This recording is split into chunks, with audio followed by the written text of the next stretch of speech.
ओम श्री गणेशाय नमो नमस्कार बंधुगण आपण मानक आम यूट्यूब चैनल को स्वागत। आज भिडियो रे आमे आपण मानक कहिबा पई जाउछु विशेष भाबरे 1 तारीख रु 20 तारीख पर्यंत समय विषय रे आपणक राशि महाराशिफल विषय कहबू। आपणक राशि पई 1 रु 20 तारीख रो दिन किपरि साब्यस्त हेबा पई जाउछि ता सहित जदि आम आपको कहबू ग्रह नक्षत्र हिसाब से ए समय आपण को क्यों क्यों जिनिस फायदा हेबो क्यों सब जिनिस सावधान रहिबो ता सहित ए समय आपनको लव लाइफ किपर रहिबो बिजनेस और व्यापार किपर रहिबो एवं स्वास्थ्य महत्वपूर्ण सठिक इनफॉरमेशन जानी कि वीडियो को कहबो। तो समस्त को एठी हमें कहि रखिबू ए दिन रे गुरु पुष्प अमृत योग बनुछि जहा द्वारा आपनको 5टी बड़ गुड न्यूज प्राप्त हेबो। तो कौन से 5टी बड़ गुड न्यूज खुशी खबर ए वीडियो माध्यम रे आम आपको संपूर्ण विषय विशेष भाव में कहबू। 1 रु 20 तारीख पर्यंत समय विषय में कहबू तेणु समय बाहर करके पूरा वीडियो को आप देखु बहुत ही फायदामान रहिबो। मझिरे मझिरे जदि आपण स्किप करेंगे तो किसी लाभ आपको मिलबनी।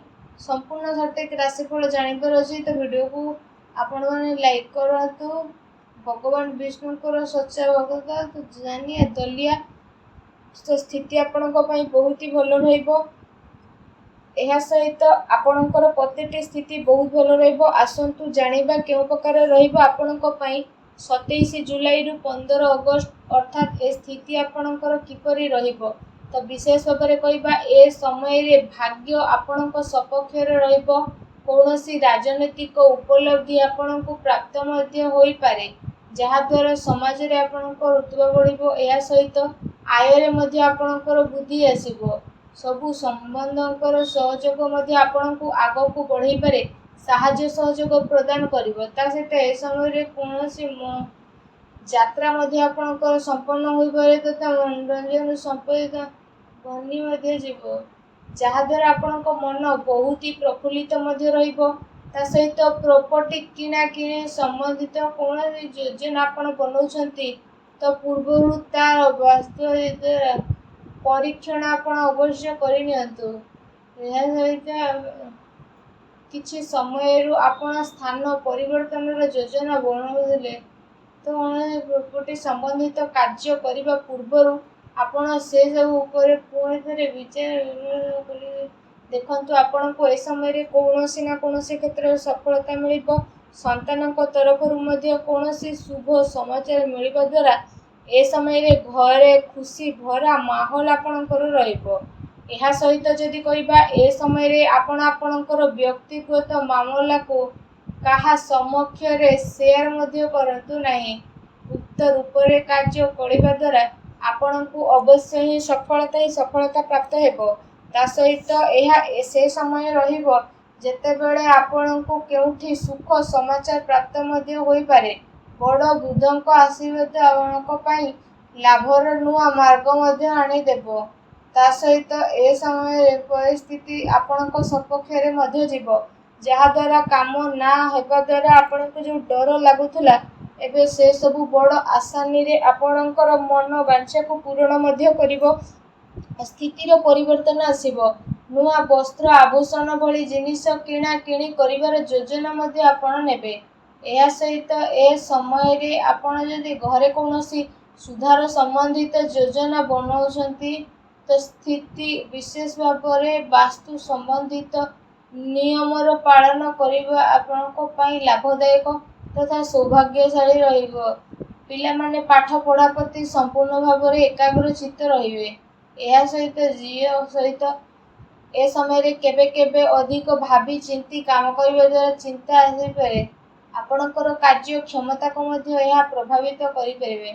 महत्वपूर्ण कार्य मध्य हाथ रो आपणकर बाहरी पारे ए कथार आपण ध्यान रखंतु। ता सहित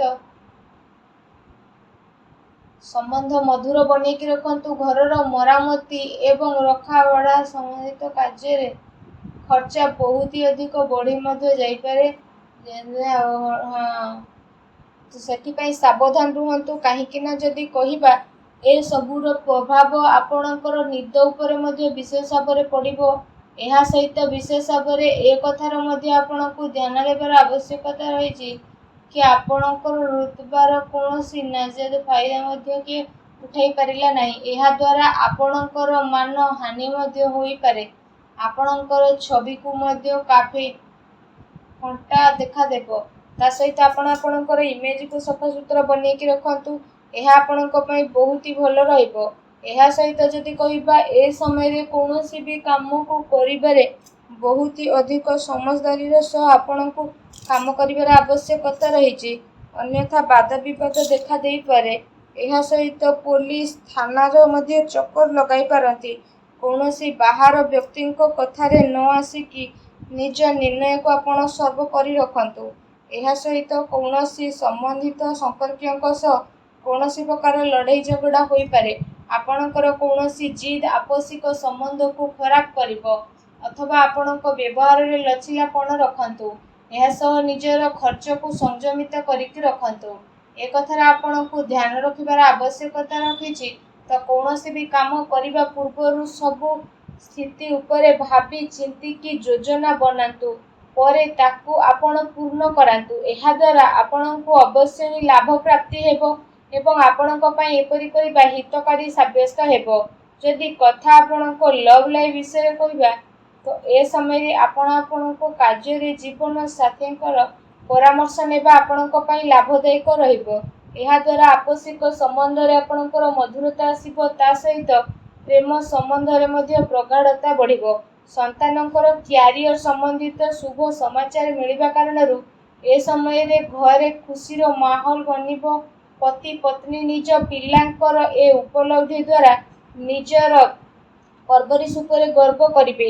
ତା ସହିତ ଏ ସମୟରେ ଆପଣଙ୍କର ଉପଲବ୍ଧି କାରଣରୁ ପରିବାରରେ ଲୋକମାନେ ବହୁତ ଖୁସି ଅନୁଭବ କରିବେ। ଆପଣଙ୍କ ପ୍ରଶଂସା ଆଦର ତାଙ୍କ ମନରେ ମଧ୍ୟ ବଢ଼ିଯିବ। ପ୍ରେମ ସମ୍ବନ୍ଧରେ ମଧୁରତା ବନିକି ରହିବ। ଜୀବନ ସାଥୀଙ୍କର ଆପଣଙ୍କ ପ୍ରତି ଭାବନାତ୍ମକ ଲଗାବ ଆପୋଷିକ ସାମଞ୍ଜସ୍ୟ ଆଉ ଅଧିକ ମଜବୁତ ନେଇକି ଆସିବ। ଏହା ସହିତ ପତି ପତ୍ନୀଙ୍କ ଭିତରେ କୌଣସି ଛୋଟ କଥାକୁ ନେଇ ମତଭେଦ ହୋଇପାରେ, କିନ୍ତୁ ଶୀଘ୍ର ହିଁ ସବୁକିଛି ଠିକ୍ ମଧ୍ୟ ହୋଇଯିବ। ଅନ୍ୟଠାରୁ ଅଧିକ ଆଶା ରଖିବା ପରିବର୍ତ୍ତେ ନିଜର ସ୍ୱଭାବକୁ ପରିବର୍ତ୍ତନ କରନ୍ତୁ। ଏହା ଆପଣଙ୍କ ପାଇଁ ବହୁତ ଭଲ ରହିବ। ଯଦି କଥା ଆପଣଙ୍କ ବ୍ୟବସାୟ ଆଉ କ୍ୟାରିୟର ବିଷୟରେ କହିବା, ତ ଏ ସମୟରେ ବ୍ୟବସାୟରେ ସବୁ କର୍ମଚାରୀଙ୍କର ଗତିବିଧି ଉପରେ ନଜର ରଖିବା ଆପଣଙ୍କ ପାଇଁ ଅତି ଆବଶ୍ୟକ ରହିବ। ଧ୍ୟାନ ରଖନ୍ତୁ, ସମସ୍ତଙ୍କ ସହ ସମ୍ବନ୍ଧ ଉଚିତ ବନେଇକି ରଖିବା ପାଇଁ ଚେଷ୍ଟା କରନ୍ତୁ। ଅଧିକ ଟେକାଟେକି କାରଣରୁ ଷ୍ଟାଫ୍ ଏବଂ ପ୍ରୋବ୍ଲେମ ଅନୁଭବ କରିବେ। ତା ସହିତ ଏ ସମୟରେ ଚାକିରି ପେଶା ଲୋକଙ୍କ ପାଇଁ ସମୟ ବହୁତ ଭଲ ରହିବ। ଉପାୟ ଆପଣ ହନୁମାନଙ୍କୁ ଦର୍ଶନ କରନ୍ତୁ, ଘରର ଇଶାଣ କୋଣରେ ଘିଅ ଦୀପ ଜଳାନ୍ତୁ, ହନୁମାନ ଚାଳିଶା ପାଠ କରନ୍ତୁ। ଭିଡ଼ିଓ କେମିତି ଲାଗିଲା କମେଣ୍ଟ କରିକି ଜଣାନ୍ତୁ। ଚ୍ୟାନେଲରେ ନୂଆ ଆସିଥିଲେ ଚ୍ୟାନେଲକୁ ସବସ୍କ୍ରାଇବ କରନ୍ତୁ। ଧନ୍ୟବାଦ।